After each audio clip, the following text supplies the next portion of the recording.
এই জলপাই সিজনে এই জলপাই দিয়ে হাসবেন্ডকে অনেক মজাদার একটা টক ঝাল মিষ্টি জলপাইয়ের আচার বানিয়ে দিলাম। তো প্রথমে জলপাইগুলো ধুয়ে কাচিয়ে নিয়েছি। তারপর একটা ফ্রাই প্যানে 3 চামচ পাঁচফোড়নি দিয়ে আর তার মধ্যে 4-5টা শুকনো মরিচ দিয়ে ভেজে গুঁড়ো করে নিয়েছি।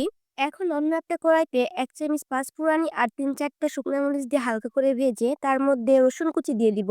রসুনটাকে 15 থেকে 20 মিনিট ভেজে নেওয়ার পর তার মধ্যে দিয়ে দিব সরিষা বাটা। তারপর সরিষা বাটাটাকে তেলের সাথে হালকা একটু ভেজে তার মধ্যে দিয়ে দিব শুকনো মরিচের গুঁড়া 2 চামচ। তারপর দিয়ে দিব 2 কাপ চিনি। এখানে চিনির পরিমাণটা আপনারা কমিয়ে বাড়িয়ে নিতে পারেন।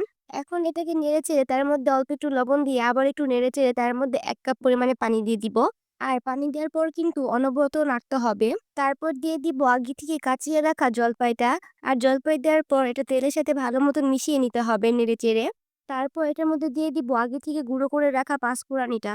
পাঁচফোড়নের গুঁড়াটা দিয়ে দেওয়ার পর এটাকে ভালো মতো নেড়েচেড়ে ঢেকে রেখে দিব 10 মিনিটের জন্য। তারপর ঢাকনাটা উঠিয়ে হালকা করে একটু নেড়েচেড়ে দিব। তারপর দিয়ে দিব এটার মধ্যে ভিনেগার। ভিনেগারটা দিয়ে দেওয়ার পর হালকা করে নাড়তে হবে যাতে জলপাইগুলো ভেঙে না যায়। তারপর রান্না শেষ হওয়ার 10 মিনিট আগে দিয়ে দিব বিট লবণ আর পাঁচফোড়নের গুঁড়োটা। এখন এগুলোকে আবার একটু নেড়েচেড়ে মিশিয়ে নেওয়ার পর রেখে দিব চুলার উপরে 5 মিনিটের মতন।